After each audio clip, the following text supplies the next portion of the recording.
Dear students, I am Dr. Rajiv Sapre.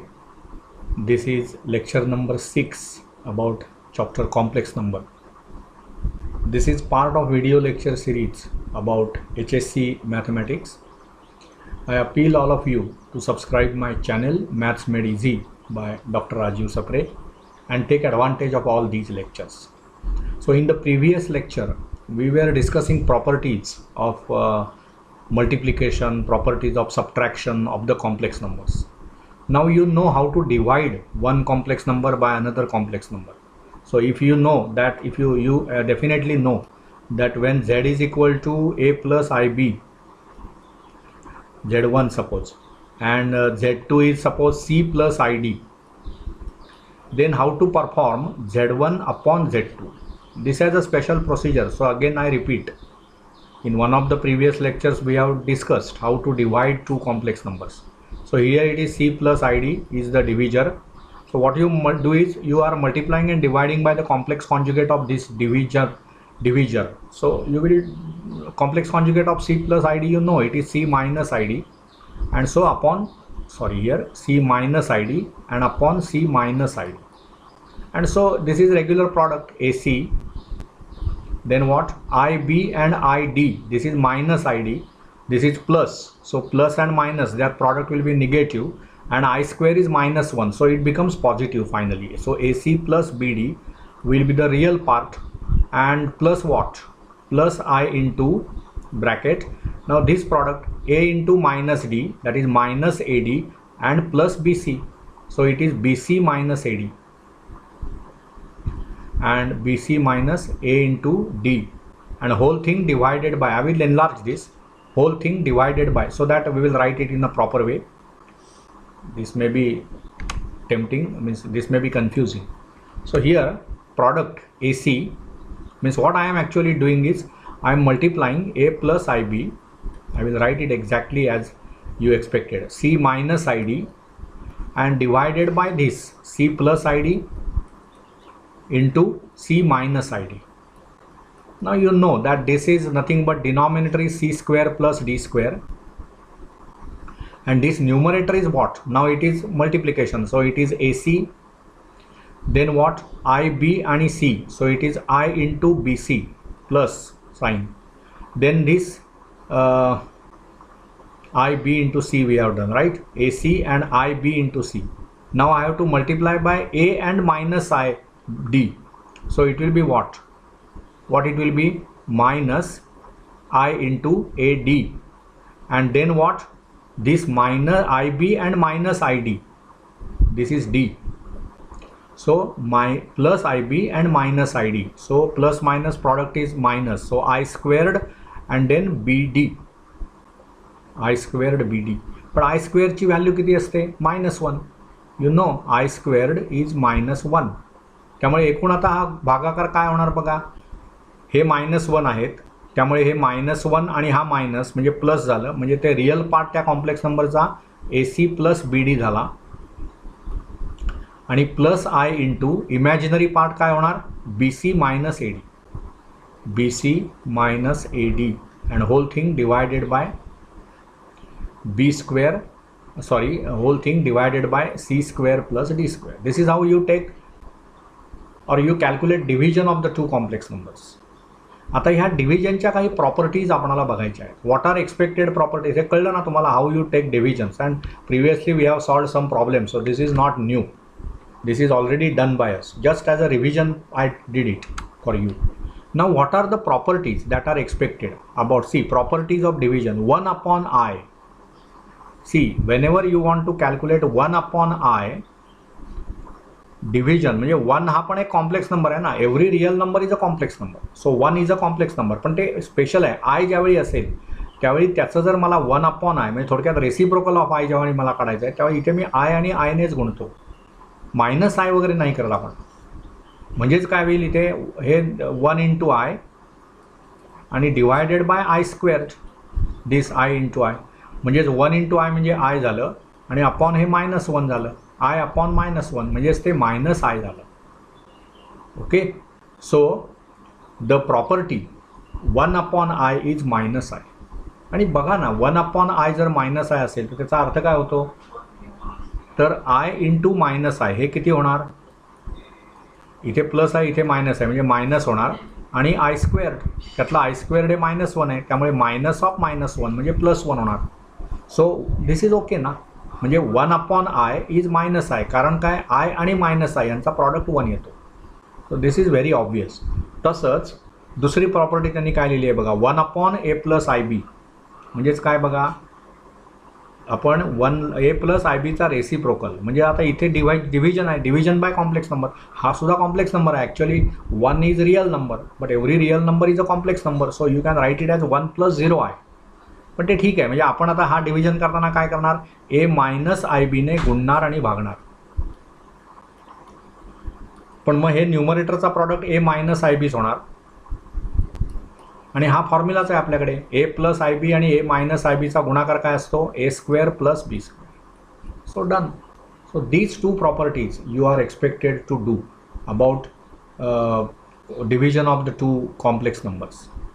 ठीक आहे. आता कसं आहे बघा, आणखी एक पार्ट आपला मधला आपण डिस्कस करूया, powers of I. Now this I will discuss in details because there are many problems that are asked about powers of i, not because many problems are asked, we definitely should know what are the different powers of i. आणि त्याच्यामध्ये कसं पण आपणाला काय म्हणता येईल, एक pattern शोधता येईल हे आपणाला बघायचं आहे. Mathematics is based on patterns, various patterns are there that we should understand, आणि त्या पॅटर्न्समधून आपणाला कन्सेप्ट कळला पाहिजे. आता बघा इथे I will enlarge this so that we will be able to use a whole screen. Okay, so you know that I is equal to √(-1). This is where actually all the complex numbers came into existence. I is √(-1). म्हणजेच काय होणार बघा, I² is -1. What will be I³? It will be I² into I. त्यातलं I² हे -1 आहे त्यामुळे हे -1 into I होणार, म्हणजेच ते काय होणार -i. आणि मग I⁴ याची व्हॅल्यू काय होणार बघा, I² हा स्क्वेअर ना, ⁴ म्हणजे स्क्वेअरचा स्क्वेअर, आणि I² किती आहे -1 म्हणजे हे -1चा स्क्वेअर झालं म्हणजे +1 आलं. So you got I⁴ is 1. Right. This is the first observation that you have. Next, now I⁵ I will calculate. What it will be that, it will be I⁴ into I.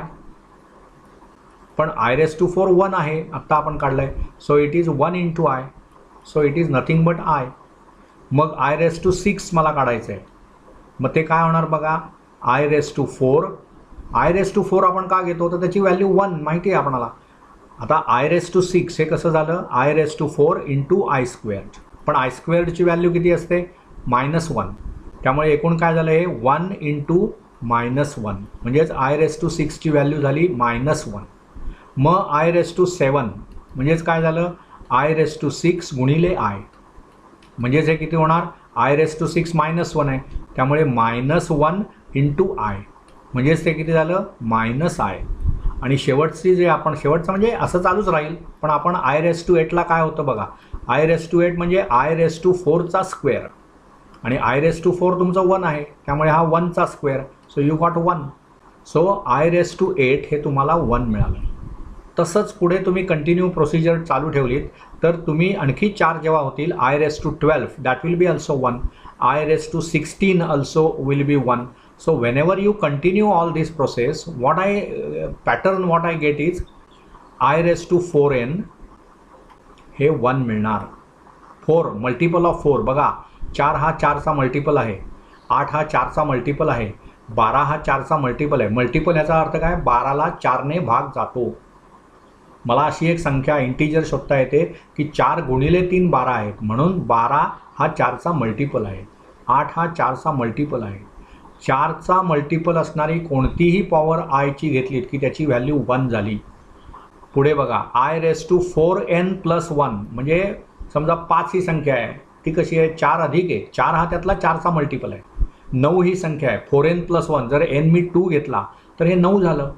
अशा सर्व गोष्टींची value I होईल. त्याच्यानंतर I⁴n + 2 म्हणजेच काय, 4चा multiple अधिक 2 10 वगैरे असं. मग आय रेस टू 10 किंवा तुम्ही आय रेस टू 6 म्हणा. 6 हे कसं लिहिता येणार मला, 4 × 1 + 2 म्हणजे आय रेस टू 6ची व्हॅल्यू -1 आली आहे, तीच याची येणार -1. आणि आय रेस टू 4n + 3 म्हणजे 4ने भाग जाणारी संख्या अधिक 3 म्हणजेच काय 7 आहे. बघा 7 म्हणजे कसं झालं, 4 अधिक 3, त्यातल्या 4ला 4ने भाग जातो. नंतर 11 आहे, 11चं काय होतं बघा, 8 अधिक 3, 8ला 4ने भाग जातो. 4n + 3 टाईप आहे, मग त्याची व्हॅल्यू किती येणार -i.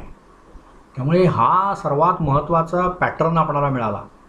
whenever I am doing all these things, the patterns I must recognize from mathematical observations that you have. We will enlarge this. बघा, I raised to 4n is 1. What is 4n? Multiple of 4. 4n म्हणजे इथे काय लिहिणार आपण, where n belongs to z.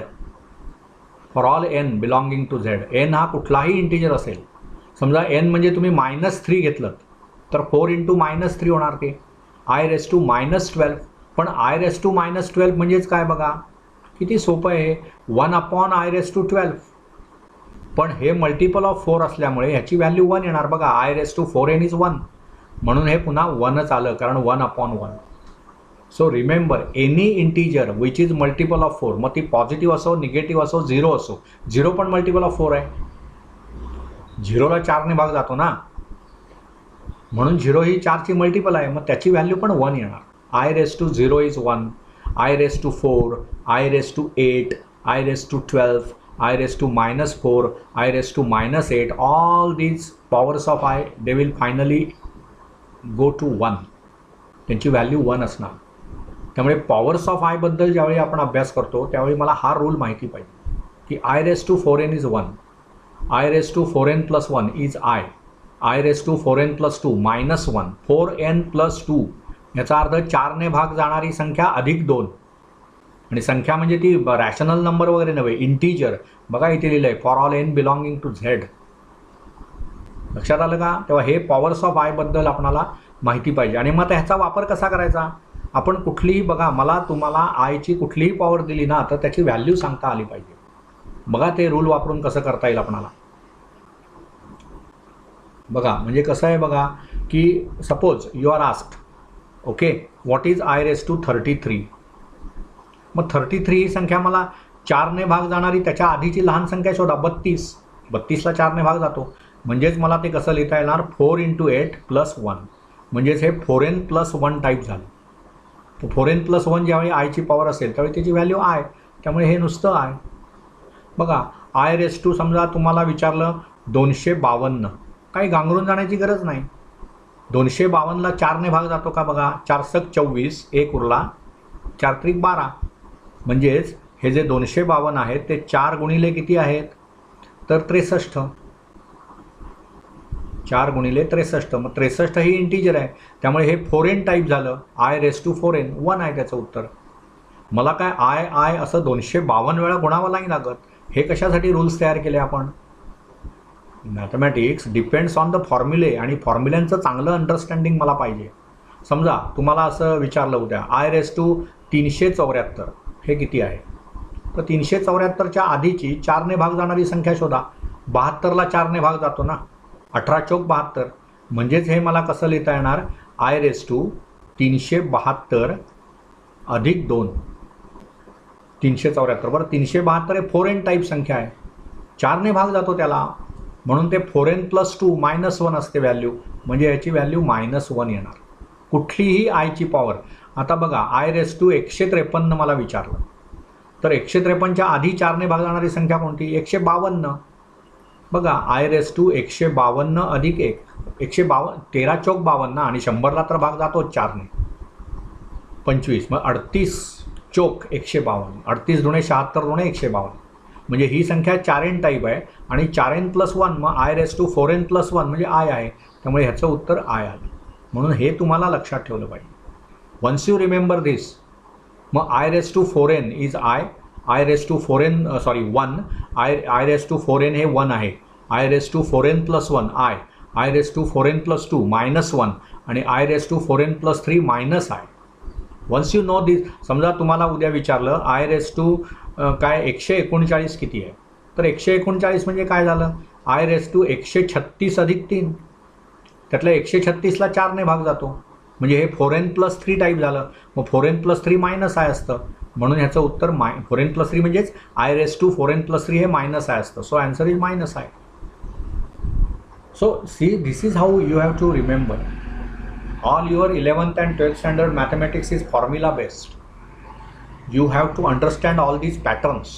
You have to remember all these things. Complex number हा एक सुरुवात झाली, असे अनेक चॅप्टर्स तुम्हाला, एकूण 36 चॅप्टर्स तुम्हाला शिकायचे आहेत 11वी आणि 12वी मिळून.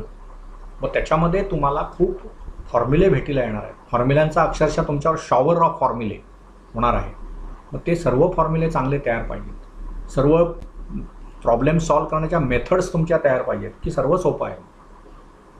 आणि स्वतः अभ्यास केला पाहिजे. सरांनी समजा किंवा इथे मी व्हिडिओ लेक्चर्समध्ये 10 प्रॉब्लेम सोडवले, तर तुम्ही 100 सोडवले पाहिजे. तर तुम्हाला ते सर्व एक्झरसाइजेस तुमचे जे पुस्तकांमध्ये ते तुम्ही स्टडी केले पाहिजे. सॉल्व्ड प्रॉब्लेम्स त्यांनी जे दिलेले आहेत त्यांचा चांगला अभ्यास करा, एक्झरसाइज सोडवा, सरांनी काय शिकवले त्याच्याकडे लक्ष द्या, म्हणजे आपोआप सर्व यायला लागतं आपल्याला. You have to develop your abilities now. लक्षात घ्या, it is not easy as it was in 10th standard, but at the same time it is not as difficult as we always think. It is very simple. अभ्यास नीट करा. This is powers of i. मग आता हा जो सर्व विषय आहे,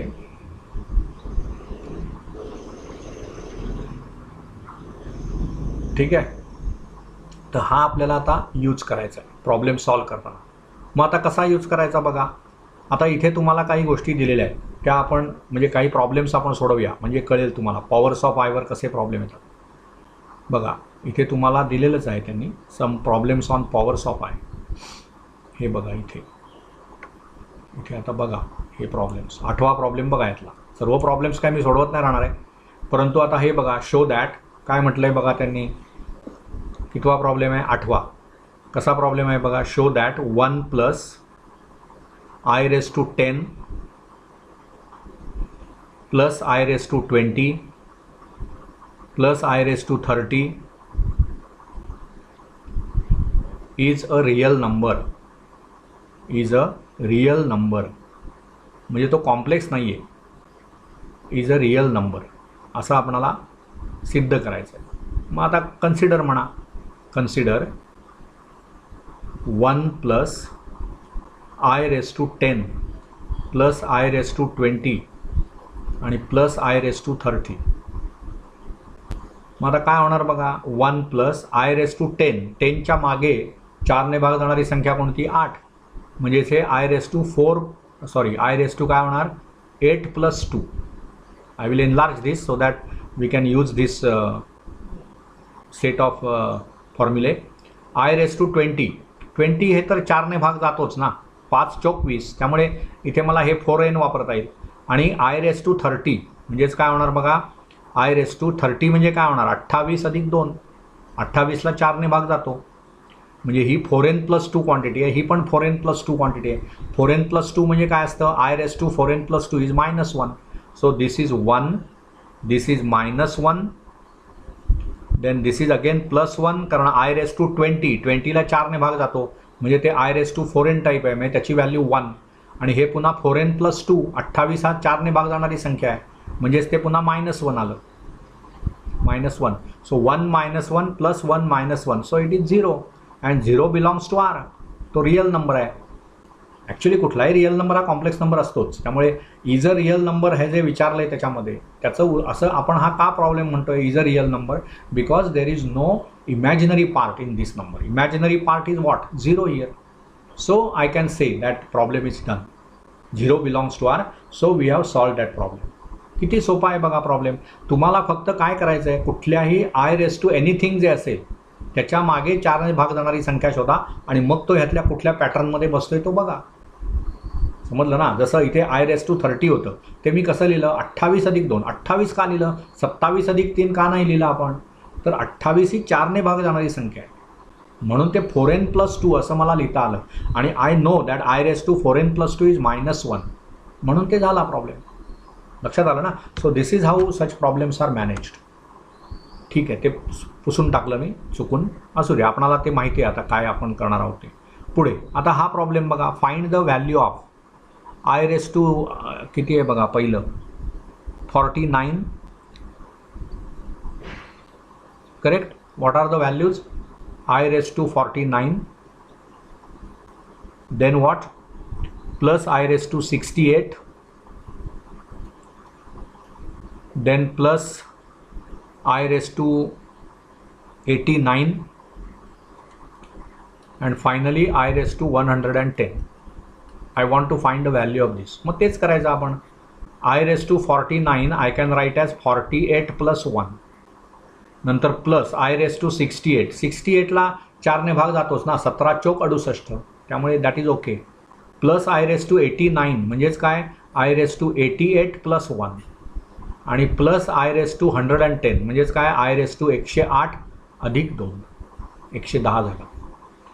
मग आता इथे बघा, आय रेस टू हे 4n प्लस 1 टाईप झालं.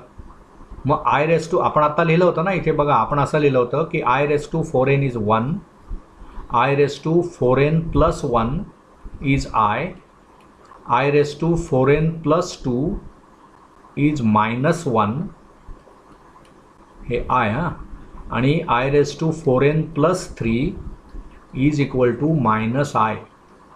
सो दिस फॉर्म्युला दिस फॉर्म्युले वी हॅव टू यूज. हे 4n प्लस 1 आहे, 4n प्लस 1 म्हणजे आय असतं, सो दिस इज आय. हे आय रेस टू 4n आहे म्हणजे 1, हे पुन्हा I raise to 4n plus 1 आहे म्हणजेच आय, आणि हे I raise to 4n plus 2 आहे म्हणजेच -1. म्हणजे काय झालं बघा, आय 1 आणि -1 कॅन्सलच होतील, so the answer is 2i. Done. So these are the problems on powers of i. त्याच्यानंतर त्यातला दुसरा प्रॉब्लेम बघा, 9 मधला दुसरा, you have to find i plus i square plus i cube plus i raise to 4. So this is second problem from 9th problem. This was 9(1).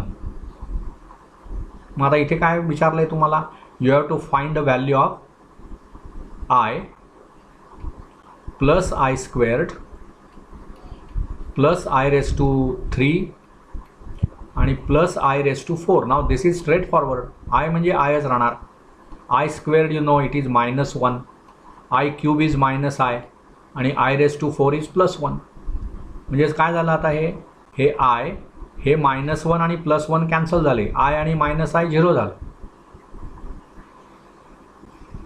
So answer is 0. अतिशय straight forward problem होता तो. किती सोप्या गोष्टी आहेत बघा, ह्याच्यामध्ये कठीण असं काहीच नाही आहे. आपणाला ते कळलं पाहिजे नेमकं करायचं, कुठल्या टाईपमध्ये तो बसवायचा विषय. आयच्या पॉवर्सबद्दलचे जे प्रॉब्लेम्स आहेत ते अतिशय सोपे असतात. फक्त whatever power you are given, ती तुम्ही 4n आहे का, 4n प्लस 1 टाईप आहे का, 4n प्लस 2 टाईप आहे का, 4n प्लस 3 टाईप आहे का, हे बघा आणि हे फॉर्म्युले वापरा. I raise to 4n is 1 for any integer n. That integer is integer म्हटल्यावरती पॉझिटिव्ह निगेटिव्ह कशीही असेल. आपणाला असं आहे का इंटिजर म्हणजे फक्त पॉझिटिव्ह असतात? No, -3 is also integer. त्यामुळे आय रेस टू -12 जरी असेल तरी -12ला 4ने भाग जातो म्हणून त्याची व्हॅल्यू 1. -11 असेल तर काय झालं त्याचा अर्थ, -12 प्लस 1 म्हणजे -11 झालं. मग तिथे i raise to 4n plus 1चा रूल आपण वापरणार. So it is not necessary that integer the power is positive or negative.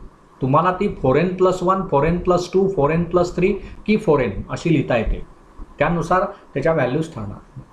So these rules that i raise to 4n is 1, i raise to 4n plus 1 is i raise to 4n plus 2 is -1 आणि i raise to 4n plus 3 is -i, they are true for all integers n, फक्त positive इंटिजर्ससाठी नव्हेत. So remember this, okay?